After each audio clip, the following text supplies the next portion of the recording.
ಶ್ರೀ ಗಣಪತಿ ಶಾರದಾ ಗುರುಭ್ಯೋ ನಮಃ. ಗುರುಬ್ರಹ್ಮ ಗುರುರ್ವಿಷ್ಣು ಗುರುದೇವೋ ಮಹೇಶ್ವರ ಗುರು ಸಾಕ್ಷಾತ್ ಪರಬ್ರಹ್ಮ ತಸ್ಮೈ ಶ್ರೀ ಗುರವೇ ನಮಃ. ಶ್ರೋತೃಗಳಿಗೆ ಸ್ವಾಮಿ ಶ್ರೀ ಬ್ರಹ್ಮಚೈತನ್ಯ ಸದ್ಗುರು ಗೋಂದಾವಲೇಕರ್ ಮಹಾರಾಜ್ ಅವರ ಪ್ರವಚನಗಳ ಕನ್ನಡ ಭಾಷಾಂತರಕ್ಕೆ ಸ್ವಾಗತ.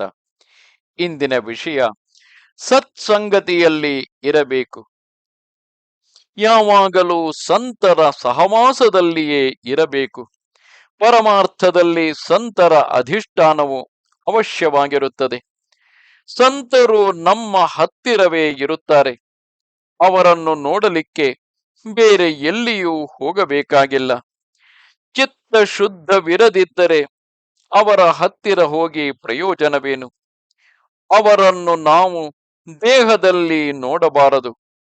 ಸಂತರೇನು ದೇಹದಲ್ಲಿ ಇರುವುದಿಲ್ಲ. ಅವರು ತಾವು ಹೇಳುವ ಸಾಧನೆಯಲ್ಲಿ ಇರುತ್ತಾರೆ. ನಾವು ವಿಷಯ ಲಾಲಸೆ ಬಿಡದ ಹೊರತು ಅವರ ಭೆಟ್ಟಿಯಾಗಲು ಶಕ್ಯವಿಲ್ಲ. ಸಂತರ ಕಡೆಗೆ ಒಬ್ಬ ಕಳ್ಳ ಹೋದರೆ ಅವನಿಗೆ ಅವರ ನಿಜವಾದ ಭೆಟ್ಟಿಯಾಗಬಹುದೇ? ಅವನು ಯಾವ ಉದ್ದೇಶದಿಂದ ಹೋಗುತ್ತಾನೆಯೋ ಅದಕ್ಕನುಸಾರವಾಗಿ, ಅಂದರೆ ಅವನಿಗೆ ಕಳವು ಮಾಡಲು ಸಾಧ್ಯವಾಗಬಹುದು. ಆದರೆ ಸಂತರಿಂದ ನಿಜವಾಗಿ ಸಂಪಾದಿಸಬೇಕಾದುದನ್ನು ಅವನು ಸಂಪಾದಿಸಬಹುದೇ? ನಾವು ನಮ್ಮ ಚಿತ್ತವನ್ನು ಶುದ್ಧ ಮಾಡಿಕೊಂಡು ಹೋದರೆ ಮಾತ್ರ ಅವರ ಭೆಟ್ಟಿಯಾಗುತ್ತದೆ. ಹಾಗೂ ತ್ರಿಭುವನದಲ್ಲಿ ಪ್ರಾಪ್ತವಾಗದೇ ಇರುವುದನ್ನು ಅವರು ನಮಗೆ ಕೊಡುತ್ತಾರೆ. ಒಬ್ಬ ಮನುಷ್ಯನು ಓರ್ವ ಸಂತರ ಹತ್ತಿರ ಯಾವಾಗಲೂ ದರ್ಶನಕ್ಕೆ ಹೋಗುತ್ತಿದ್ದನು. ಅಲ್ಲಿ ಬೇರೆ ಜನರು ಬಹಳಷ್ಟಿರುತ್ತಿದ್ದರು. ಆದರೆ ಅವನು ಯಾರೊಂದಿಗೂ ಮಾತನಾಡುತ್ತಿರಲಿಲ್ಲ. ಯಾರು ಏನೇ ಕೇಳಿದರೂ ಉತ್ತರಿಸುತ್ತಿರಲಿಲ್ಲ. ಯಾವಾಗಲೂ ಅವನ ಮುಖವು ಖಿನ್ನವಾಗಿರುತ್ತಿತ್ತು. ಯಾರಿಗೂ ಅವನೊಂದಿಗೆ ಮಾತನಾಡಬೇಕೆನಿಸುತ್ತಿರಲಿಲ್ಲ. ಹೀಗೆ ಕೆಲವು ದಿನಗಳು ಕಳೆದವು. ಮುಂದೆ ಒಂದು ದಿವಸ ಆ ಸದ್ಗುರುಗಳು, ನನ್ನ ಆ ಹುಚ್ಚನು ಎಲ್ಲಿರುತ್ತಾನೆ? ಅವನು ಇಂದೇಕೆ ಬರಲಿಲ್ಲ ಎಂದು ಕೇಳಿದರು. ಅವನು ಆ ಮಾತುಗಳನ್ನು ಕೇಳಿ ಆನಂದದಿಂದ ಕುಣಿಯತೊಡಗಿದನು. ಹಾಗೂ ಅಲ್ಲಿಂದ ಹೊರಟು ಹೋದನು. ಅವನು ಪುನಃ ತಿರುಗಿ ಬರಲೇ ಇಲ್ಲ. ಅವನು ಏತಕ್ಕೆ ತಾನೇ ಬಂದಾನು? ಗುರುಗಳು ಒಮ್ಮೆ ನಮ್ಮನ್ನು ತಮ್ಮವರೆಂಬುದನ್ನೇ ಶಿಷ್ಯನಾದವನಿಗೆ ಸಂಪಾದಿಸಬೇಕಾಗಿರುತ್ತದೆ. ಈ ವಿಚಾರವನ್ನು ಆ ಮನುಷ್ಯನು ಅರಿತುಕೊಂಡಿದ್ದನು. ಆದ್ದರಿಂದ ಅವನ ಕಾರ್ಯ ಪೂರ್ಣವಾದಂತಾಯಿತು.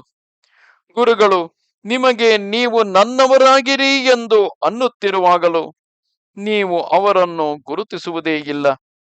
ಏಕೆಂದರೆ ನೀವು ನಿಮ್ಮ ಜೊತೆಗೆ ವಿಷಯ ತೆಗೆದುಕೊಂಡು ಬಂದಿರುತ್ತೀರಿ.